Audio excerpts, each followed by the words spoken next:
record. Okay. All right, we're going to look at the common application. So this is used for many private schools and out-of-state colleges.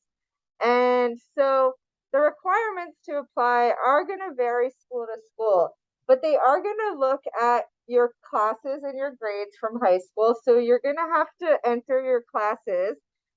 Most schools say that they want, quote, college prep classes. These are typically similar to A through G, but they may be different. So you have to check with each school. Do they want a world language? How many years? How many years of math?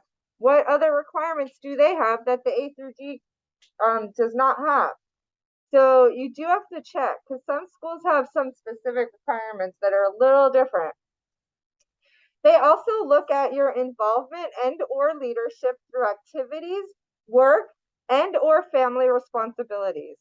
So they're going to look at you as a whole person and what you do and your interests and what you've done, and that includes family responsibilities, especially during COVID times. Maybe you didn't get to go do activities, but maybe you had other responsibilities. They're going to look at your personal statement. So we're going to talk about that a little later. Some schools have additional writing supplements besides the personal statement, and we'll talk about that. There may be short answer questions. For example, Stanford has 7 additional questions that you need to write answers to. Some of them have a maximum of 50 words, which is short but can still be difficult to write. You also need a recommendation from teacher and or counselor, and we'll talk about that. Any questions right now? Okay, so for letters of recommendation, schools typically require 1 or 2 recommendations from a teacher. They want an academic teacher. They mostly want from a core subject, math, English, social studies, or science. Some schools will say you can submit a recommendation from anyone in your life. For example, NYU just changed their policy. They're no longer requiring the recommendation come from a teacher. It can be from anyone. They want another dimension to yourself and your application. They want more context about you. That's what this recommendation does. It provides the schools with more information than just your grades and your personal statement. So you want to find someone who knows you and is excited about you. Some schools also require a counselor recommendation. And either way, your counselor has to submit a school report. So you can also ask them for a letter of rec if they know you or if it's required. You also often have the option to submit an additional recommendation, maybe from a coach, a mentor, a boss. If it's going to add something to your application and provide them with more info, go ahead and do that. So what you want to do is make your request in person. So you don't want to do that next week. Teachers are busy getting their classes started. But maybe like the 3rd week of school, 4th week of school, you can go ask a teacher if they will write you a letter of recommendation. And if they say yes, tell them you will follow up with an email with more information. And then you follow up with an email and letting them know of the deadline. Then you add them into the Common App, and I will show you where to do that. But you're not going to do that today because you need to wait till they say yes. Then you add their name and email into the recommender section of the application, and that will send an email to them saying that that student is asking for their recommendation. And then they will submit their recommendation directly into the Common App. Then you need to complete and share a recommendation request form, also called a brag sheet, with your teachers and counselor at least 2 weeks before the earliest deadline so that they have time to write their letter. Now, what is this brag sheet? So this is something that you can make a copy of, and I'll show you where to get it from our website. So if you want to start working on it today, what we have in here is a list of colleges and or scholarships that you're applying to. So you're going to put the school name, your intended major. It can be undeclared if you're undeclared. And then how are they submitting the recommendation? Is it Common App? University of the Pacific, sometimes people apply separately through their application, and then it uses Send EDU, it's called. Or is it the Black College Common App? Is it the Coalition app? So whatever it is, you put that there so they know what to expect and the deadline. So then this part here is for your senior year schedule.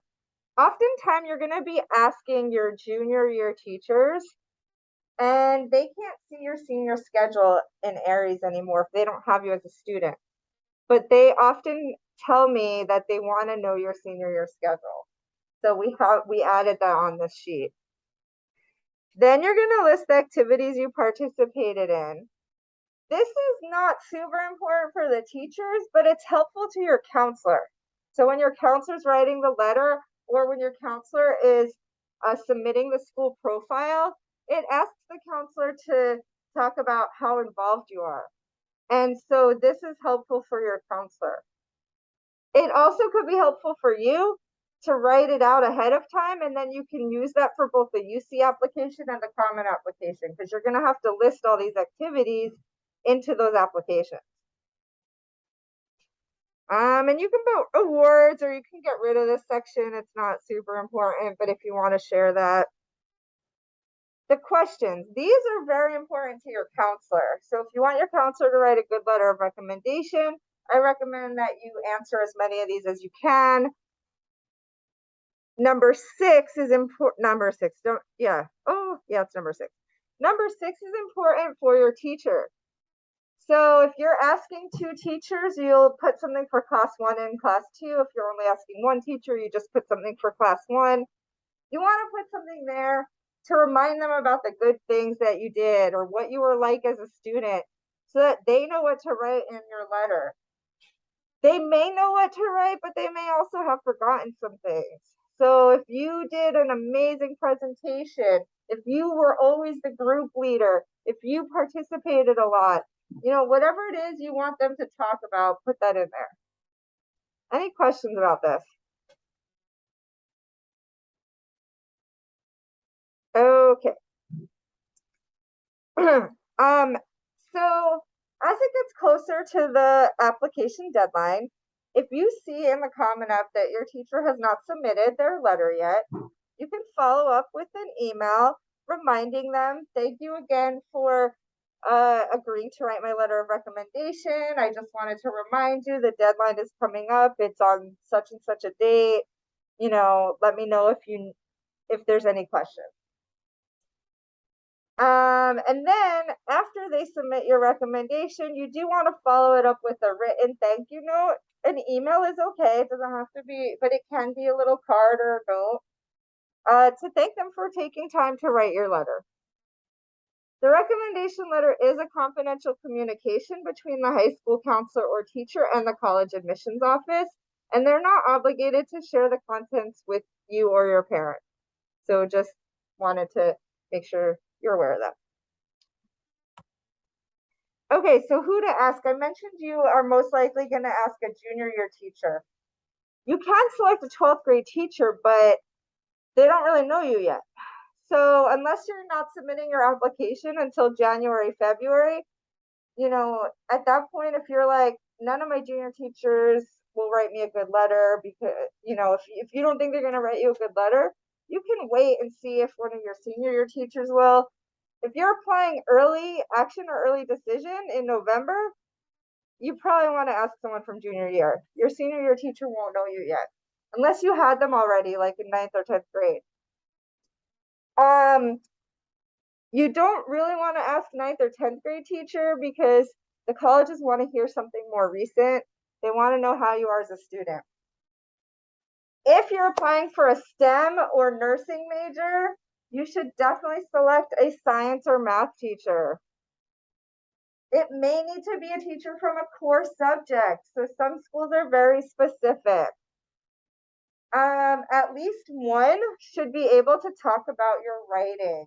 So it's good to have someone who can talk about your writing. Not required, but that's a good thing. Then there's the additional optional recommender. It can be a coach, tutor, mentor, employer. And then again, if it's requested or if you want your counselor to write one, make sure you give them a good brag sheet. All right, any questions? Yeah.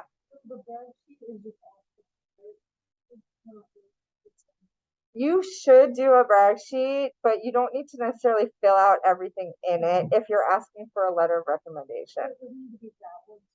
No, it doesn't. As long as it has information that will help the person write a good recommendation. It can even be a resume, but that doesn't give your counselor necessary. If you just give your counselor a resume, it might not give them all the info that will help them. Anything that your counselor can do to provide context is helpful. So if there's any challenges you've overcome, if there's accomplishments you want them to highlight, make sure you give them that kind of thing.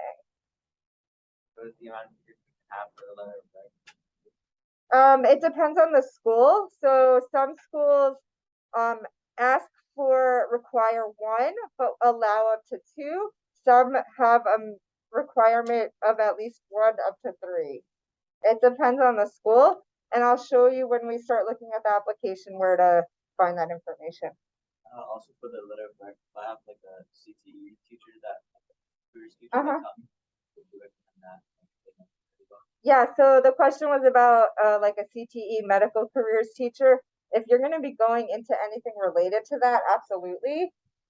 If you're not going into that field or anything related to it, you could, but I would make sure you also have a core subject.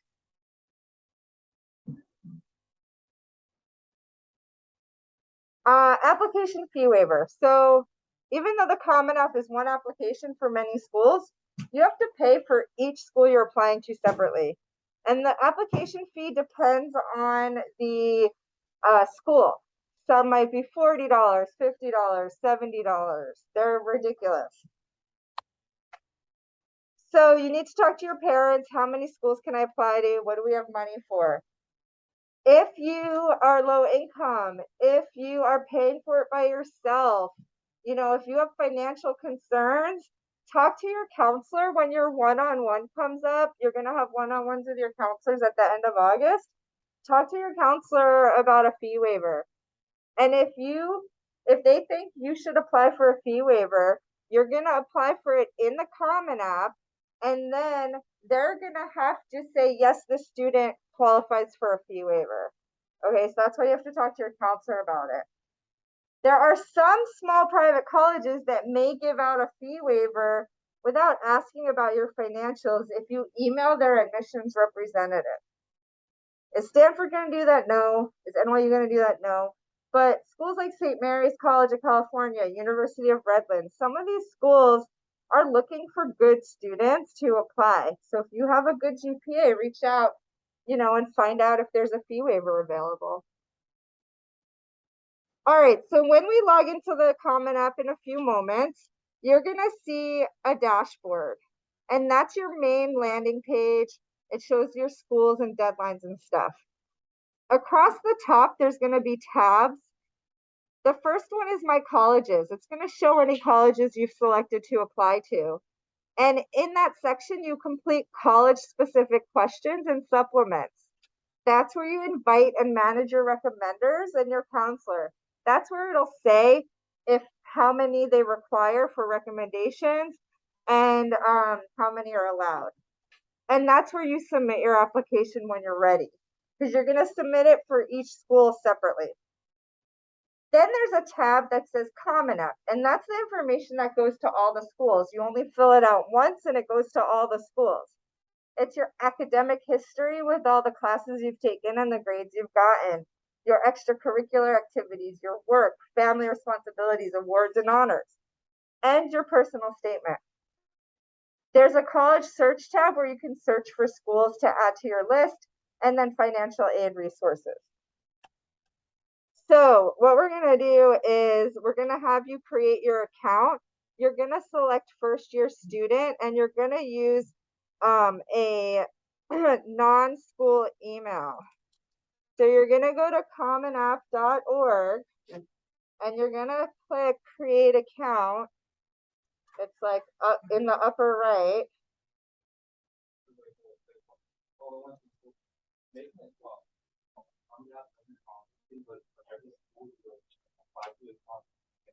Uh-huh. Yeah, when you're ready to hit submit, that's when you have to pay.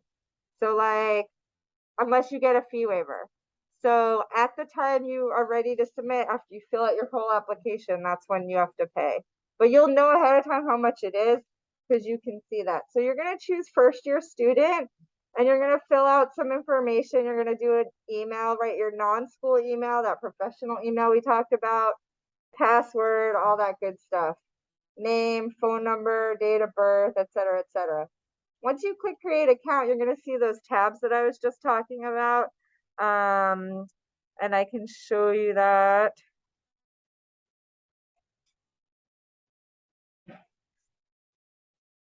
So on the Common App, they have a guide. So you can always refer back to the guide.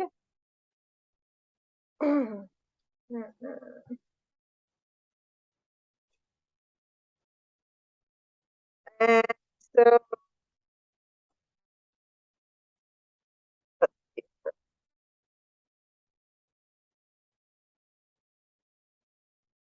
I know there's no sound right now, but basically here are the tabs I was talking about. And so in the college search, you can search by name, by city, and then find the school that you're interested in. You can filter it. And then once you find the school you want, you can just click the little plus like they just did to add it. And then it shows up in your dashboard. And in the dashboard, it shows like the deadline. It shows your next deadline. It shows your status. See all the check marks for people for the ones that they already did. So once you're like done with something, it'll show a check mark.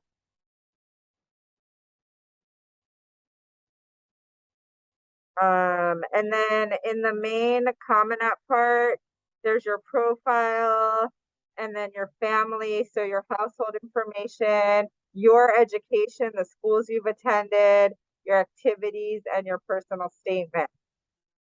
You're going to do your personal statement, and we'll talk more about it in a little bit, in a Google Doc, and then copy and paste it into here when you're ready. And then you can see it'll show you the requirements for each college. So whatever college this is that we're looking at, it's $65 for the application. And then it says that the SAT, ACT is never required. So you know, when you click on each of your schools, you'll be able to see that. So for this one, for example, when they scroll down, it shows the different dates, it shows the early action. And then when you're ready, you can review and submit. So everyone should create their account right now. Make sure you choose first year student. And then what I want you to do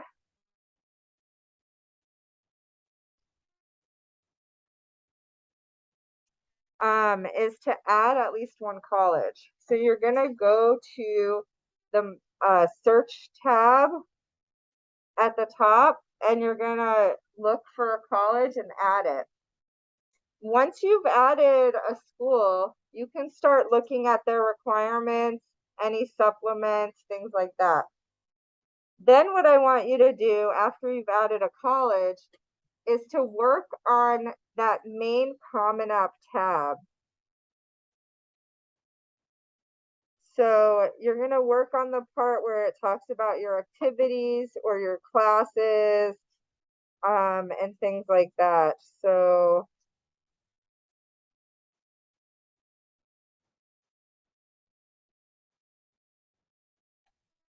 that's not the part. Well, separate.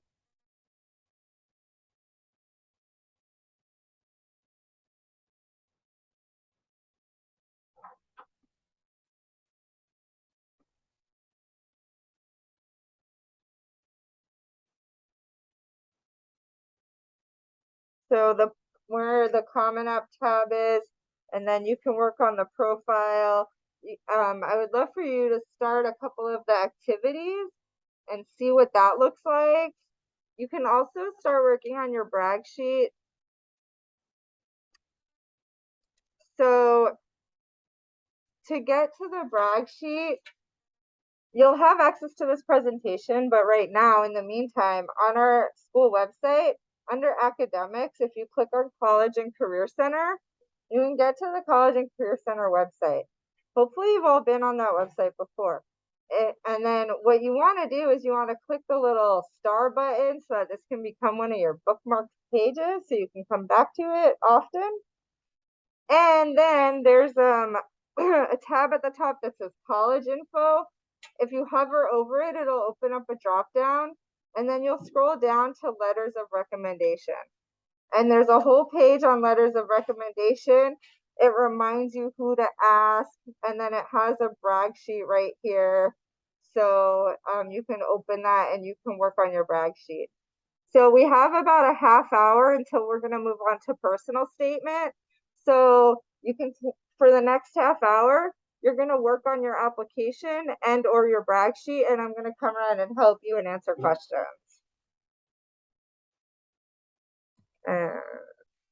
All right, so we're going to talk about personal statements for the Common App. I'll touch a little bit at the end about how PIQs differ, but we're going to work on the personal statement today. So we're going to start with brainstorming. So I want you to start thinking about what do you want colleges to know about you? And you're going to take out a piece of paper and make a list. And I can give you paper if you need it. I forgot to grab some from the other room, but I can go get some. So I want you to think about things that make you unique. Think about your interests, hobbies, clubs, sports, experiences, traits, cultural, ethnic background, family, etc. So some of these are things I had you write about on your name sign or in the icebreaker. Think about your values and interests from earlier. And then also think about successes or failures, details of your life that might help the committee better understand you or help set you apart from other applicants. What are your career goals? What experiences have you had? Have you overcome anything? What skills do you possess? What are the most compelling reasons you can give the admissions committee to be interested in you? So I want you right now to start writing just a list of things about you. Okay, so you're going to look at your list and you're going to circle the top 4 things that you want the colleges to know about you. So do that first. Forget about the second thing on the slide. Just circle the top 4 things.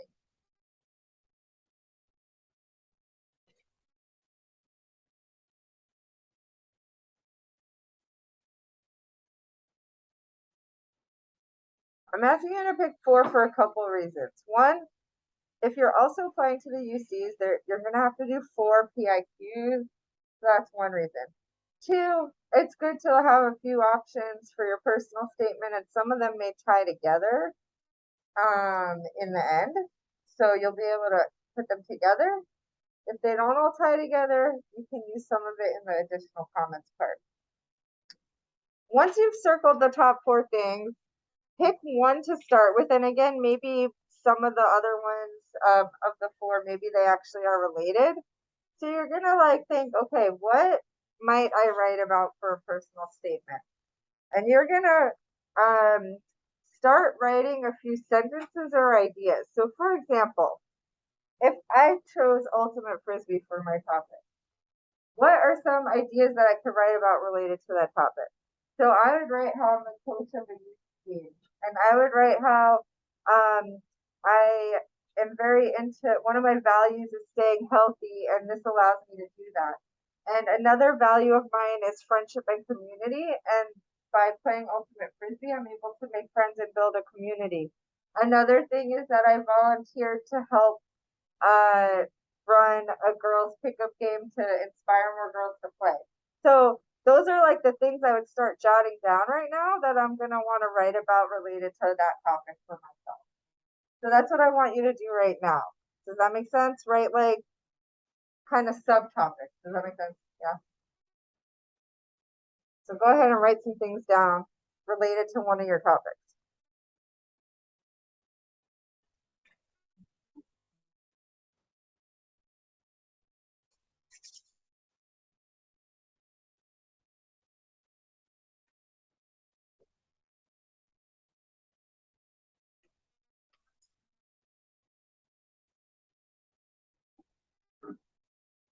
Okay, so right now you've just been writing some ideas down, and we haven't looked at the prompts yet because we want you to start thinking about what it is that you want to tell the college and not get stuck trying to fit some random stuff into a prompt.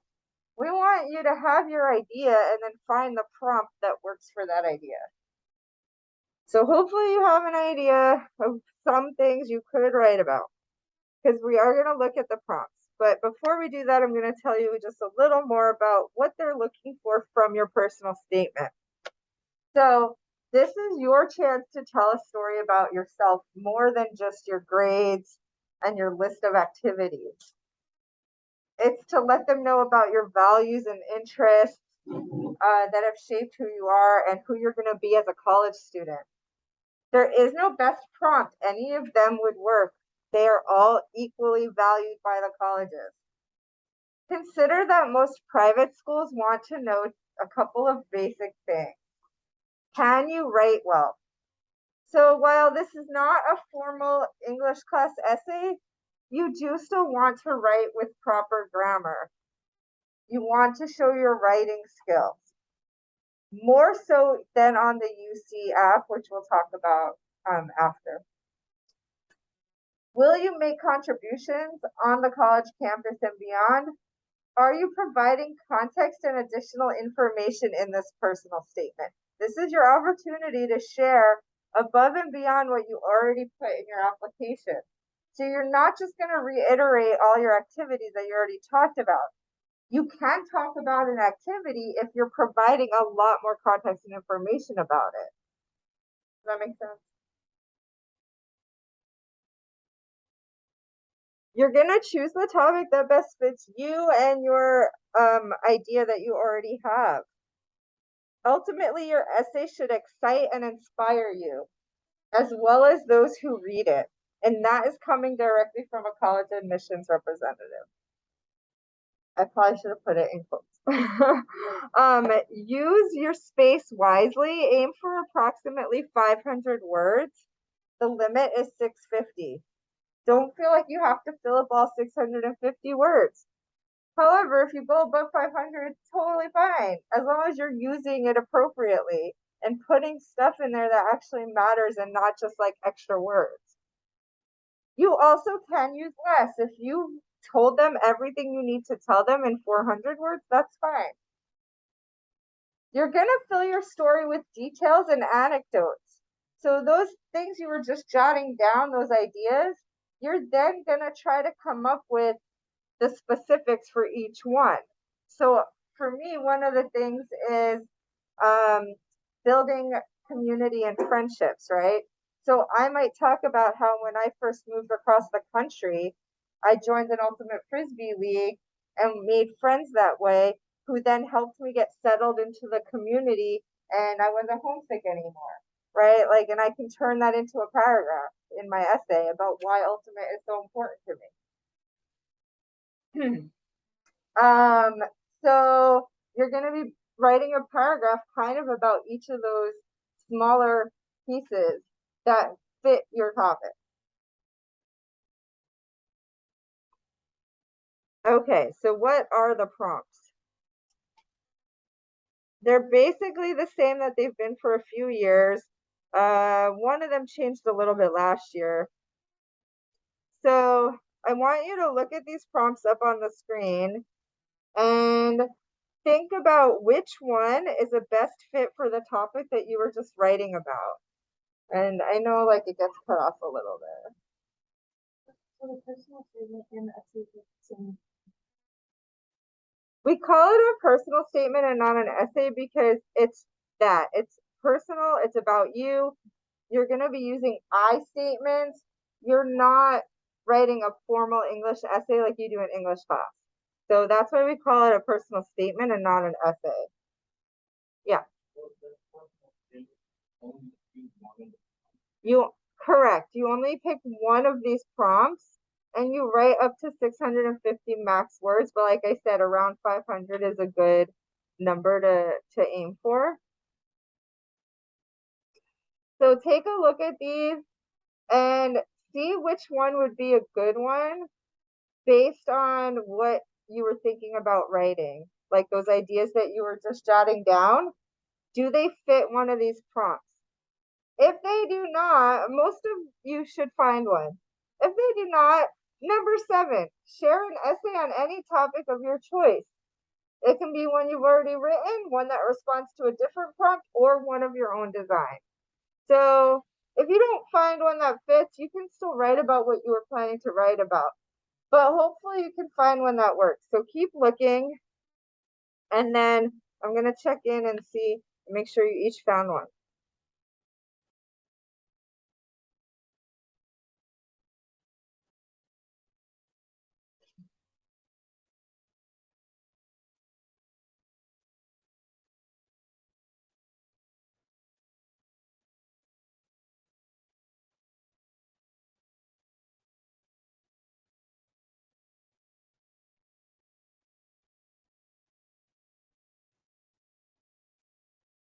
So for my example that I've been using today, Ultimate Frisbee, I would probably pick number 1 because it's an interest that is so meaningful to me that I need to tell them about it because it's such a big part of my life.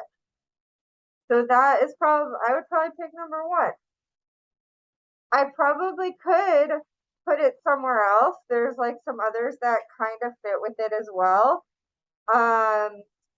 You know, maybe there was a specific event that sparked personal growth for me. But I think I would probably pick number 1. Has everybody found one that they think would fit the topic they were that they were writing on? But does anyone not have one that works?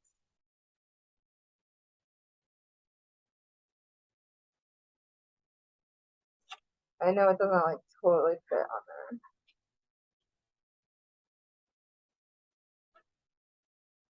there. I'll pull these back up again. But I just want to share a couple of tips. So,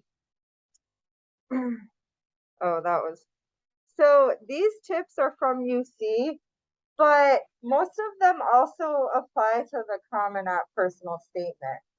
You're using I and my. You're gonna select prompts most relevant. You're gonna proofread and edit. You're gonna seek feedback. Experiences should be personal. You can tie them to academics if applicable. Use your own words. They want to hear your voice and get to know who you are. This is your opportunity. Some private schools do interviews, but a lot of them don't. This is the interview. Questions?